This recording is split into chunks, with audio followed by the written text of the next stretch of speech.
안녕하세요, 구독자 여러분. 구독과 좋아요는 채널 운영에 큰 힘이 됩니다. 안녕하세요. 경기도 양평에서 작은 카페 하나 운영하며 살고 있는 올해로 딱 60살 된 여성입니다. 얼마 전 가족들과 환갑 기념 저녁 식사를 했어요. 남들은 거창하게 파티니 뭐니 하지만 가족끼리 소소하게 모였습니다. 자식들 덕분에 한껏 꾸미고 서울 야경 보면서 저녁 식사를 했는데 그래도 나름 잘 살아왔다 생각되더라고요. 물론 지금까지 잘만 살아왔다면 거짓말이겠죠. 기나긴 세월 속에 힘들고 지쳤던 일도 수두룩했고 정말 기쁘고 행복했던 일도 많았어요. 20살 꽃다운 나이에 4대 독자였던 남편에게 시집갔고 모진 시집살이를 견뎌냈습니다. 아마 제 인생은 그때부터 좀 복잡해지지 않았나 싶어요. 종갓집이라고는 하는데 지금 생각해보면 그 옛날 집안 자랑의 아들 자부심 부리는 보통 분들이었던 것 같습니다. 아무튼 탈도 많고 여러모로 지난 세월 힘들었는데 이렇게 웃으며 이야기할 날이 오다니 감회가 새롭네요. 그만큼 저도 나이가 들었고 생각이 많아졌다는 뜻이겠죠? 오늘 제가 여러분께 들려드릴 이야기는 제가 살아온 인생 이야기예요. 그 중에서도 아들과 관련된 이야기를 해볼까 합니다. 그럼 시작할게요. 얘, 너 강이 좋아하는 치킨인지 뭔지 사왔냐? 오늘 마침 장날이라 내가 아까 다녀오라 했잖니. 어머니, 강이 아토피 치료 때문에 당분간 튀긴 음식, 닭고기 안 된다고 하셨어요. 그래서 일부러 안 사왔어요. 뭐? 너 우리 집 5대 독자 굶겨 죽일 셈이냐? 먹고 싶다는데 먹게 해줘야지. 어미가 되어서는 인정머리도 없고. 제가 일부러 안 먹이는 것도 아니고 건강 생각해서 먹이는 건데 어머니도 강이 아토피 심한 거 아시잖아요. 밤에 자면서 벅벅 긁는데 겨우 약으로 버티고 있고요. 그러게 누가 그렇게 나으래? 우리 집안에 생전 그런 적 없는데. 너 몸이 어디 안 좋은 건 아니냐? 우리 집처럼 좋은 유전자 가진 사람들한테 아토피가 뭐냐, 아토피가. 어머니는 왜 무조건 제 탓만 하세요. 아이들이 예민하면 그럴 수도 있는 거고 환경적인 요인이 작용할 수 있는 거고요. 어머님 복숭아 알레르기 있는 거랑 똑같은 거예요. 너 지금 나 가르치냐? 내가 너보다 인생을 2배는 더 살았다. 이게 나이 어리다고 오냐오냐 해줬더니 눈에 뵈는 게 없나 보지? 이래서 가정교육이 중요하다 했거늘. 쯧쯧. 제가 살림도 서툴고 육아도 서툴고 어머님이 저 마음에 안 드시는 것도 잘 알아요. 그래도 이 나이에 시집 와서 배우려고 노력하는 건 안 보이시나 봐요? 어머님이 하도 아들 거리셔서 결혼하자마자 노력해서 강의 가졌고 애 낳은 지 반년도 안 됐는데 둘째 가지라고 하셨죠? 그런데 윤이 태어나자마자 고생했다는 말 대신에 뭐라 하셨어요? 그깟 계집 낳아서 뭐 하냐고 하셨죠? 생각을 해봐라. 대를 이어야 하는 우리 집에선 아들이 중요하다. 그깟 계집 나중에 시집 보낼 때 돈이나 들지. 식량이나 축내지 않으면 다행이다. 어머니, 아들이든 딸이든 다 같은 자식이에요. 저 솔직히 어머니 마인드 이해 안 돼요. 아버님도 그렇고 그이도 뭐라고 안 하는데 왜 어머님만 유독 날이 서서 그러시냐고요. 뭐라고? 니년이 드디어 실성을 한 게로구나. 이래서 집안에 여자가 잘 들어와야 한다는데. 허이고, 어쩌다 우리 집안에 이딴 게 들어와서는, 쯧쯧. 위에서도 언급했다시피 제 나이 20살 때 남편을 만나 짧게 연애 후 결혼까지 했습니다. 그 옛날 동네 어른들의 중매로 만난 사이지만 서로 누가 먼저랄 거 없이 첫눈에 반했고 깊은 사랑을 했어요. 솔직히 제가 결혼을 일찍 한 이유는 돈 때문이었습니다. 사업을 하시던 아버지가 사정이 좋지 않았거든요. 제가 좋아서 한 결혼이라 팔려온 건 아니지만 제가 시집 와서 첫 아들을 낳으면 아버지의 빚을 갚아주겠다는 약속이 있었어요. 아무쪼록 일찍 시집와 아무것도 몰랐던 저는 시어머니의 성화에 못 이겨 바로 임신과 출산을 경험해야만 했어요. 고된 시집살이는 당연했고요. 종갓집에서 5대 독자로 태어난 아들은 정말 금지옥엽 오냐오냐 자랐습니다. 당연히 저와 딸아이는 찬밥 신세였고요. 그나마 남편을 위안 삼아 살았는데 저에게 큰 불행이 닥쳐오고 맙니다.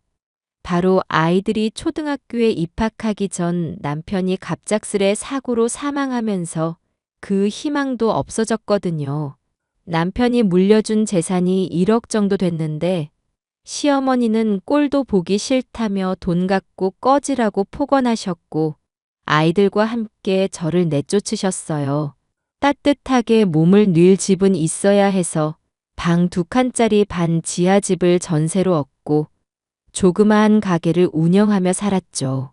웃긴 건 시댁에서는 죽은 남편이 생각난다며 아들을 명절이나 생일 땐 꼭 불렀습니다. 당연히 딸아이와 저는 여전히 나몰라라였고요.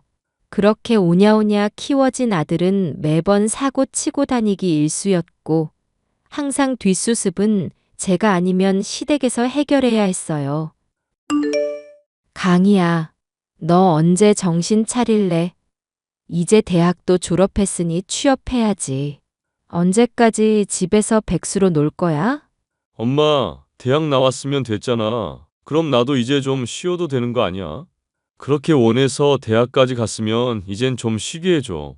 그렇게 놀기만 하면서 맨날 사고 싶은 건 어떻게 해결하니? 이 엄마한테 계속 용돈 받았을 거야? 엄마도 윤희 뒷바라지도 해야 하고 너희들 나중에 결혼 자금도 만들어야 하고. 아, 그놈의 돈. 내가 필요하면 알아서 벌어서 쓰면 되잖아. 거참, 말 되게 많네. 오빠, 엄마한테 말이 너무 심한 거 아니야? 야, 너는 아무것도 모르면 가만히 좀 있어. 그깟 의대 좀 다닌다고 뭐라도 된 모양인데 큰 코 다치기 전에 얌전히 있어라. 엄마랑 아버지한테 부끄럽지도 않냐? 엄마가 얼마나 고생하는지 알면 이러면 안 되는 거잖아. 오빠 입고 먹고 자고 하는 거 다 엄마가 노력해서 얻는 결과물이야. 오빠 맨날 사고 치고 돌아다닐 때 엄마가 뒷수습 다 하고. 너 그만 안 할래? 그깟 전액 장학 그 받으면서 대학 다닌다고 유세하는 거야? 네가 머리가 좋으면 뭐해? 결국 넌 여자라서 어디 쓸모도 없잖아. 그만하지 못해. 내가 너희 싸우는 거 보려고 사는 줄 알아? 그리고 강해 너 동생한테 그렇게 말하는 거 아니다. 너 나중에 결혼해서 딸 낳아도 이럴 거니? 맞는 말 하는 건데 뭐. 아무튼 돈 필요하면 내가 알아서 쓸 테니까 엄마는 신경 쓰지 마. 남자가 태어나서 하고 싶은 거 하면서 살아야지. 엄마가 그렇게 자꾸 참견하면 하던 일도 안 돼. 알았어? 난 나중에 절대 오빠처럼 안 살 거야. 그렇게 자식 차별하고 생각 없이 안 살 거라고. 어차피 후회는 오빠가 하는 거니까. 어휴, 말을 꺼낸 내가 잘못했다. 아무튼 강희 너 앞으로 용돈 지원 없어. 네 정도 나이면 스스로 벌어서 해결해. 그 돈으로 무얼 하든 상관하지 않을 테니까. 성인이 된 아들은 대학도 겨우 졸업했고 이렇다 할 직장에 취직할 생각이 없었습니다. 돈이 필요하면 그때마다 단기로 아르바이트를 종종 했고 가끔 시댁에서 시어머니가 돈을 조금씩 붙여주시나 보더라고요. 딸아이는 그동안 당한 거 서름 갚겠다고 스스로 공부해서 의대에 진학했습니다. 정말 기특한 것이 학원도 안 다니고 스스로 공부해서 전액 장학금 받고 대학 간 거거든요. 얼마나 예쁜지 모릅니다. 저는 그동안 작은 기사식당 운영하면서 부지런히 돈을 모았고 투자 목적으로 사둔 빌라가 재개발되면서 여유자금이 생겼어요. 재벌까지는 아니지만 노후 준비 겸 경기도 양평에 전원주택과 땅을 매입했고 아이들 앞으로 조금씩 물려줄 정도로 말이죠. 아들은 시골에서 못 살겠다길래 서울에 오피스텔을 얻어주었고, 딸은 기숙사 생활을 해서 저 혼자 양평으로 내려왔습니다. 그런데 얼마 지나지 않아 웬일인지 아들 녀석이 취직하겠다고 하더라고요. 조금이라도 정신을 차리려나 싶어 응원해 주었고, 저는 양평으로 내려와 작은 카페를 개업했습니다. 커피값을 비싸게 받지도 않고 취미로 제과제빵도 하며 소소하게 운영하게 되었죠. 그렇게 2년 정도 시간이 지나고 딸은 전문의 시험에 한 번에 합격해 대학병원에서 근무를 시작했습니다. 아들도 직장 생활에 적응해 가며 잘 다니고 있는데 갑자기 결혼하겠다며 며느리를 데려오더라고요. 어머니, 안녕하세요. 전 이하나라고 합니다. 강희 씨한테 말씀 많이 들었어요. 어서 와요. 먼 길 오느라 피곤했을 텐데. 일단 식사부터 해요. 감사합니다. 우와, 이걸 다 직접 준비하신 거예요? 정말 감동인데요? 엄마, 우리 하나 예쁘지? 같은 회사에서 알게 됐는데 어쩌다 보니 만나게 됐어. 우리도 1년 좀 넘게 만나니까 딱 결혼해야겠다 싶더라고. 네가 드디어 정신을 차리나 보다. 이렇게 예쁜 며느리도 다 데려오고. 그나저나 윤희는 안 온 거야? 오늘 내가 새언니 될 사람 소개해 준다고 했는데. 아, 이 녀석 또 골 때리게 하네.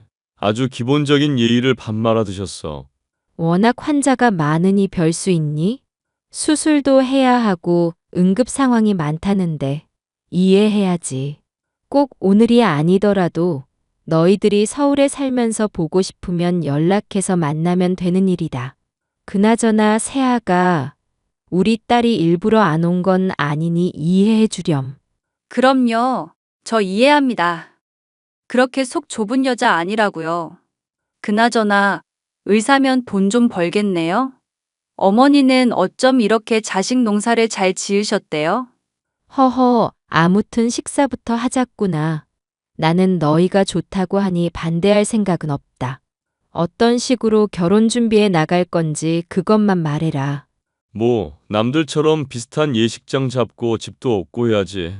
그래, 새로운 가정을 꾸린다는 건 쉬운 일이 아니다. 너도 큰 결심한 모양이니 잘 지켜보마.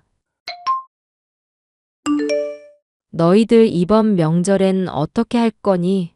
꼭 오라는 건 아닌데, 혹시 올 거면 일정 좀 조율하게. 일정 조율할 거 없어요. 저희 이번에 바빠서 못 갈 것 같아요. 아니면 연휴 끝나고 가거나. 지난 설에도 와서 밥만 먹고 홀연히 사라졌잖니. 결혼 전엔 서로 연락도 잘하더니 요즘엔 연락도 뜸해진 게 무슨 일 있는 건 아닌가 싶어. 무슨 일 있는 건 아니지? 무슨 일이 일어나길 바라는 거야? 우리가 일을 하다 보면 바빠지기도 하고 그런 거지 뭐.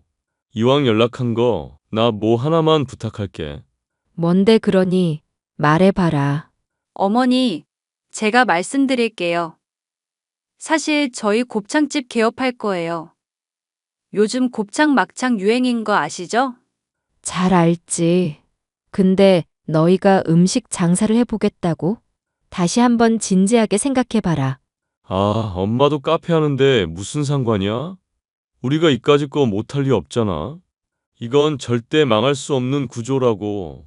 맞아요. 어머니 요즘 회사 시스템이 잘 되어 있어서 매장 관리만 하면 유지도 잘 되고 좋을 거예요. 나는 솔직히 잘 모르겠다. 그동안 너희들이 가져간 돈이 제 법 되잖니? 지금 그래서 아무것도 지원 못 해주겠다 이거야. 내가 나중에 잘 되면 엄마한테 갚으면 되잖아. 나 곱창집 개업할 건데 이왕이면 여윳돈까지 얹어줘요. 너희들 너무 뻔뻔한 거 아니니? 아무리 그래도 그렇지. 며느리는 보통 집안에서 태어나고 자란 평범한 사람이었습니다. 아들과 회사 내 동아리에서 만났다고 하는데 외모와 행동 그리고 언행이 참 어울리지 않더군요. 무언가 억지로 말하고 애써 표정 짓는 느낌이 들었달까요. 첫 인상은 예쁘다기보다는 찜찜하다가 맞는 표현일 것 같네요. 그래도 둘이 좋다고 하니 뭐 별 수 있나요? 서울에 소형 아파트 한 채 마련해주고 여유자금 쥐어주며 결혼시켰습니다. 그러다 아들이 돌연 사업을 해보겠다며 다니던 회사를 그만둬 버렸습니다. 요식업 쪽으로 사업을 해보겠다며 호기롭게 곱창집을 차리겠다고 하더군요. 물론 모아둔 돈이 없었던 데다 여유자금이 없던 아들은 있는 대출 없는 대출 싹 다 모아 사업자금을 마련했습니다. 하지만 뭐든지 과하면 탈이 난다 했던가요. 결국 제대로 된 시작도 못 해보고 망하고 말았습니다. 아파트를 팔아 주식에 손도 대면서 상황은 나아지질 않았고 아들 내외는 저에게 손을 벌리기 시작했죠. 처음에는 10만 원, 20만 원 소액이었습니다. 배보다 배꼽이 더 크다고 온갖 이유를 대며 금액도 점점 커지더군요. 배 아파 낳은 자식이라 무시 못하고 돈을 보태주는데 너무나도 당연하게 생각하는 모습에 어이가 없었습니다. 그래도 남편 죽기 전에 어떻게든 아이들 끝까지 잘 살게 하겠다고 약속을 했던 터라 미워도 도와주기로 했어요. 그런데 도와주고 형편이 조금씩 나아지나 싶었는데 그건 제 착각이었죠. 돈이 필요할 땐 온갖 아양을 떨어댔지만 돈을 주고 나면 언제 그랬냐는 듯이 태도가 달라졌거든요. 이미 실패 경험이 있어서 더 잘하겠지 싶은 마음에 선뜻 돈을 내주었습니다. 당시엔 그게 최선이었어요. 엄마, 요즘 오빠 사업 잘 된대? 어떻게 돼가는지는 물어봤어? 글쎄다. 아무 말 없는 거 보면 잘 돼가는 것 같기도 하고. 엄마는 그런 거에 관심도 안 가지고 뭐해. 요즘 사람들이 관심 받는 거 싫어해도 어느 정도는 관심 있는 척 해줘야지. 엄마는 SNS 안 하니까 보기 어렵겠다. 내가 새언니 근황 좀 살펴봐야겠어. 적은 돈도 아니고 그 난리를 피웠는데 뭐라도 하고 있지 않을까? 그렇게 안일하게 생각하면 안 돼. 잠시만, 나 얼마 전에 새언니 팔로우 했거든? 아, 엄마, 이것 좀 봐봐. 좀 이상하다. 오빠네 사업 안 돼서 사정 안 좋은 거 아니야? 그래서 엄마한테 돈 빌린 거 아니냐고. 그렇지. 근데 왜 그러니? 엄마 왜냐니? 이걸 좀 봐봐. 사업 보기 좋게 망해서 집에 있는데 집에 있다는 사람이 명품을 사재기해? 그리고 무슨 여행을 이렇게나 자주 가? 어디 봐봐. 어머머, 이게 다 뭐니? 근데 사업하다 뭐 돈이 생길 수 있는 거고, 우리가 뭐라 할 문제는 아니지만 저럴 시기도 지났다는 거. 엄마 성격이 너무 좋아. 아휴, 오빠는 언제쯤 정신을 차릴까? 난 그게 의문이야. 때 되면 알아서 차리겠지. 오빠랑 새 언니한테 내색하지 마라. 그래도 입에 설탕 발린 소리도 할 줄 아는데. 이쯤에서 그만하고 제대로나 좀 살지. 엄마도 걱정이 이만저만 아니다. 솔직히 오빠 성과 낸 것도 없고 난 좀 답답해. 엄마가 강하게 나가야 해. 이거 봐봐. 대놓고 명품 자랑하고 내가 알기론 오빠랑 언니 일 안 하는데 명품은 연예인 아닌 이상 협찬이 잘 안 되거든? 정말이냐? 어휴, 속 터져. 아무래도 안 되겠다. 내가 뭐라고 한마디라도 해야지. 저는 아들 내외를 불러 현재 재정 상태에 대해 듣고 크게 꾸짖었습니다. 그랬더니 정말 반성이라도 하는지 아무 말도 못하고 고개를 푹 숙이고 있더라고요. 잘못된 건 바로 잡아야 하는 게 부모지만 막상 자식 그리고 며느리까지 기죽어 있는 모습을 하니 마음이 편치 않았습니다. 한두 살 먹은 어린애도 아니고 다 큰 성인들이니 자기들이 알아서 하겠지 싶어 그러려니 했어요. 하지만 조금 달라진 점이 있다면 저는 더 이상 지원하지 않았다는 겁니다. 돈이 당장 급하니 아르바이트도 하고 식당에서 일도 하고 나름대로 열심히 살기 시작하더군요. 하지만 얼마 가지 않아 그 행동들은 진심이 담긴 행동이 아니었단 걸 알게 되었습니다. 오랜만에 가족들이 모두 모여 식사하기로 하고 서울로 올라가는데 제가 그만 교통사고를 당한 겁니다. 빗길 속에서 일어난 사고라 제법 상태가 심각했고 저는 다리에 철심을 받는 수술도 했어서 몇 개월 동안 요양을 해야 했어요. 몸도 힘들고 정신적 충격이 컸는데 웬일인지 아들 부부가 간호하겠다고 나서는 겁니다. 딸도 워낙 바쁘고 딸아이가 있는 병원에 입원할까도 생각했지만 부담 주는 것 같아 그만두기로 했고요. 제 입장에서는 간병인도 불편하고 자식이 도와주면 좀 낫겠다 싶어 승낙했습니다. 엄마, 몸은 괜찮아? 내가 좀 살펴드려야 하는데. 나도 일이 바빠서 엄마만 돌볼 수 있는 상황이 아니야. 이해해. 그래서 나도 그냥 집으로 온 거잖니. 간병인을 부를지 했는데 오빠가 당분간 와 있기로 했다. 뭐? 오빠가? 엄마 간호를 해준댔다고? 그래, 그 녀석도 힘든 거 알아서 철 좀 들었나 보지. 아, 난 좀 찝찝한데? 엄마, 그냥 병원으로 올라오지 그래? 어떻게 그러냐. 당장 내일 내려온다는데. 그래도 엄마는 안 불안해? 그것들이 지금까지 해온 행실 보면 미덥지 않아서 말이야. 아무리 그래도 네 오빠다. 설마 나한테 무슨 짓이야 하겠니? 엄마, 오빠라서가 아니라 요즘 세상이 워낙 흉흉해서 아무나 믿지 말라잖아. 심지어 가장 가까운 사람도 믿으면 안 된다는데 하물며 지금 상황 봐봐. 누가 봐도 뭔가 바라고 들어가는 거잖아. 안 그래?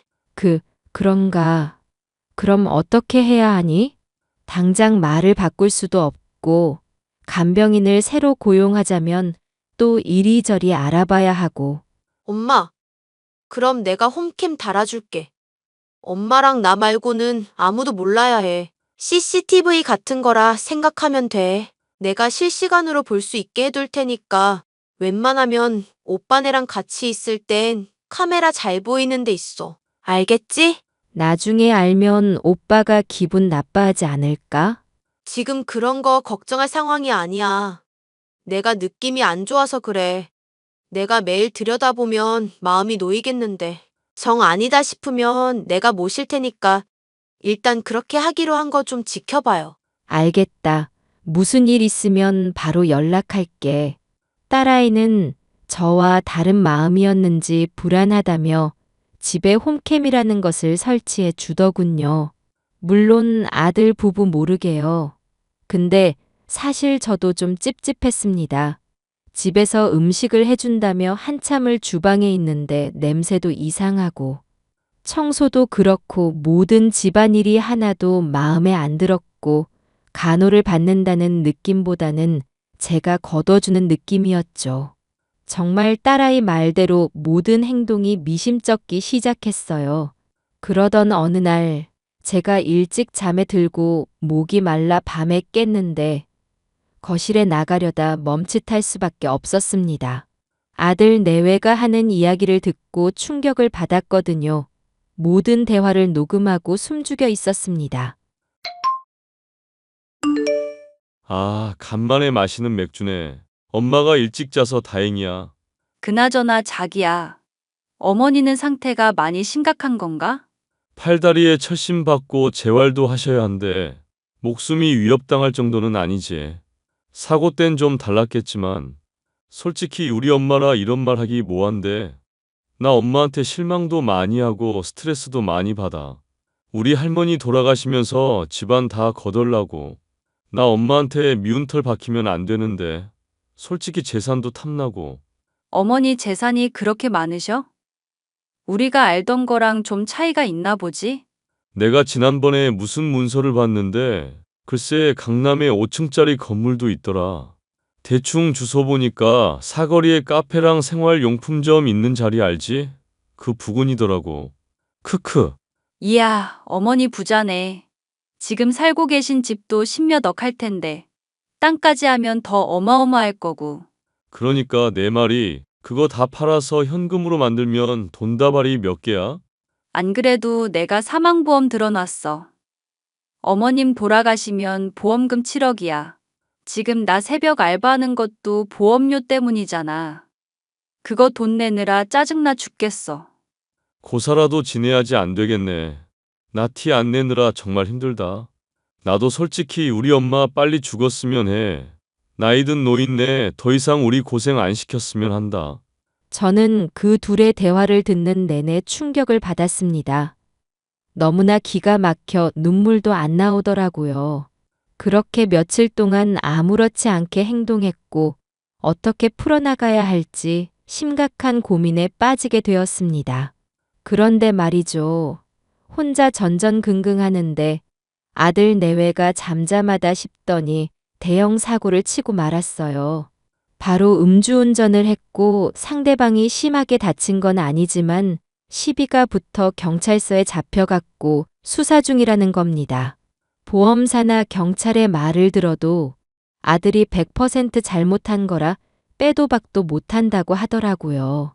저는 분노를 사기며 3천만 원이라는 합의금을 건네주며 상황을 마무리 지었습니다.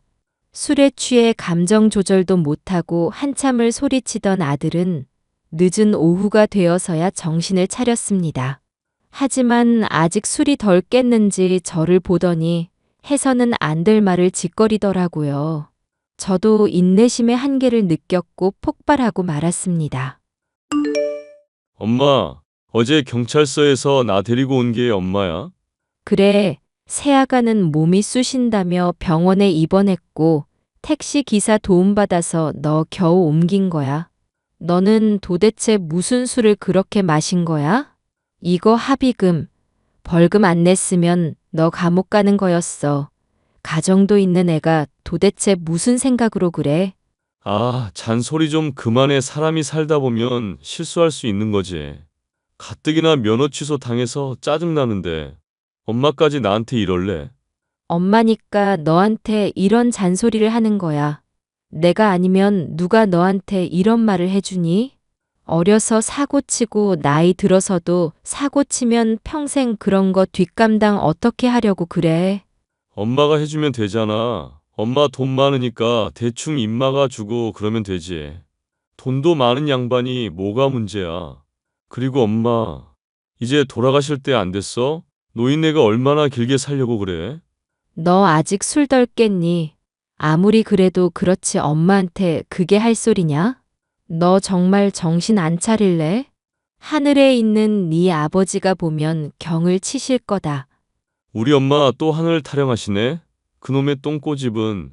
하여간 우리 엄마 똥꼬집 못 말린다니깐. 이왕 이렇게 된 거 단도직입적으로 말할게요. 엄마 재산 그만 축내고 얼른 죽어요, 그냥. 그래야 남은 자식들이 잘 먹고 잘 살지. 크크크. 뭐, 너 지금 말 다 했어? 정말이지. 내가 너 때문에 살 수가 없어. 그러니까 빨리 죽으라고요. 자식들한테 뭐 줄지 많이 재지 말고 똥꼬집 좀 피우지 말란 말이야. 미친놈 똥고집이 뭔지 제대로 보여줄게. 네? 갑자기 왜 그래? 그러면 내가 겁이라도 먹을 줄 알고? 너 이 차용증 기억하니? 그럼 다 기억하지. 내가 사업한다고 엄마한테 돈 빌려달라고 했잖아. 근데 그거 안 쓰면 안 빌려준다며. 그래서 그냥 예의상 써드린 거지. 이 무지한 놈아, 넌 문서를 제대로 읽어보지도 않고 사인을 해? 사업을 하겠다는 놈이 기본적인 마인드가 안 잡혀 있어. 다시 차근차근 읽어봐. 변호사 선임해서 공증까지 받은 거니까 법적 효력이 있다. 법적 효력이라니? 이깟 종이 쪼가리가 뭐? 내가 어젯밤 합의금으로 날린 돈까지 정확히 3억 3천만 원. 그동안 내가 먼저 건넨 것도 있으니까 양심적으로 깔 건 같다. 너 이 돈 좀 갚아야겠다. 내 노후 자금이 좀 부족해서 말이지. 엄마, 그게 갑자기 무슨 소리야? 돈을 갚으라니. 그거 그냥 형식적으로 쓴 거 아니었어? 너는 형식적으로 쓴 문서를 공증받니? 지금 당장 짐 싸서 너희들 살던 곳으로 가. 그리고 정신 차리기 전까진 찾아오지도 말고 더 이상 너희 부부 봐주기 싫다.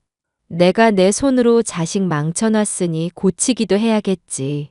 뭐해 지금 당장 짐 싸지 않고 대리 불러줄 테니까 당장 서울로 꺼져. 엄마, 정말 이럴 거야? 이럴 거야. 그러니까 더 큰 소리 나게 하지 말고 꺼져.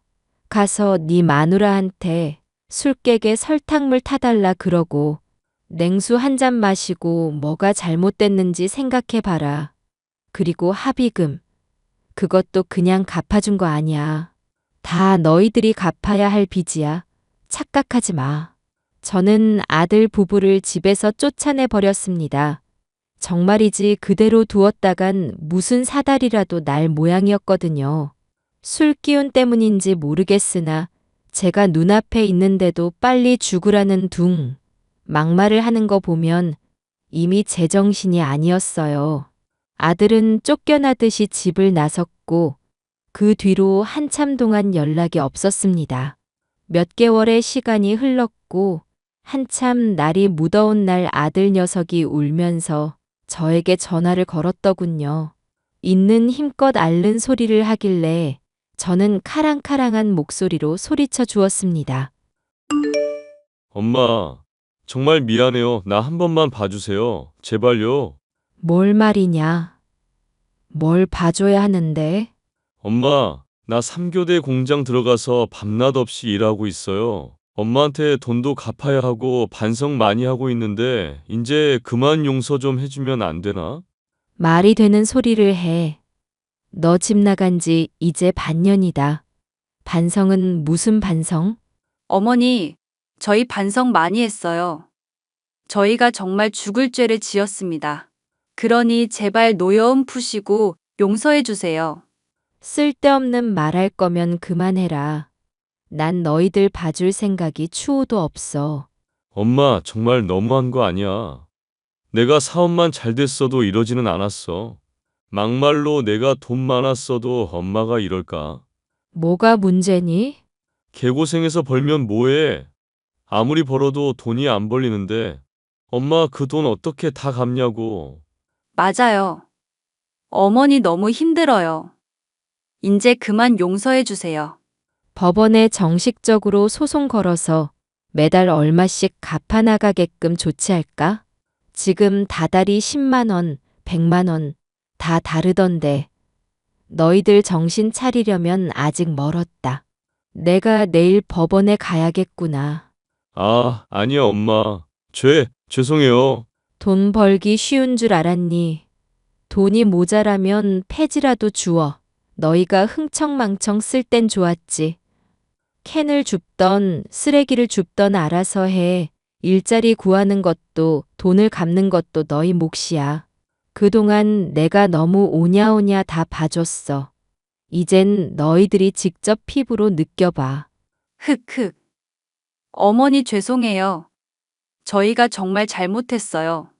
그러게, 그렇게 잘못했으면 반성하면 될 일이다. 내가 보기엔 아직 멀었어. 돈 갚기 전엔 더 이상 찾아오지도 말고 연락도 하지 마라. 난 너희들이랑 그렇게 지낼 생각 없다. 알겠냐? 그렇게 10년 가까이 세월이 지났고 아들은 아직도 저에게 돈을 갚아나가고 있습니다. 저에게 너무 독하게 구는 것 아니냐 하시는 분들이 종종 있는데 3살 버릇 80까지 간다고 하잖아요. 버릇 없는 거, 생각 없는 거 완전히 개조시키진 못하겠지만 이렇게 시간 보내다 보면 언젠간 스스로 깨달을 겁니다. 아들 부부는 그 와중에 아이도 낳았어요. 솔직히 손주 녀석 보고 마음이 조금 흔들리긴 했지만 애써 참고 있습니다. 중간에 둘 사이에서 이혼 위기도 있었지만 며느리는 아이 때문에 다시 돌아온 거로 알고요. 저 역시 별다른 도움을 주지 않고 있답니다. 딸아이는 뉴스에도 나오고 방송도 몇 번 타더니 유명한 의사가 되었어요. 벌써 30 중반이 넘었는데 빨리 시집 갔으면 합니다.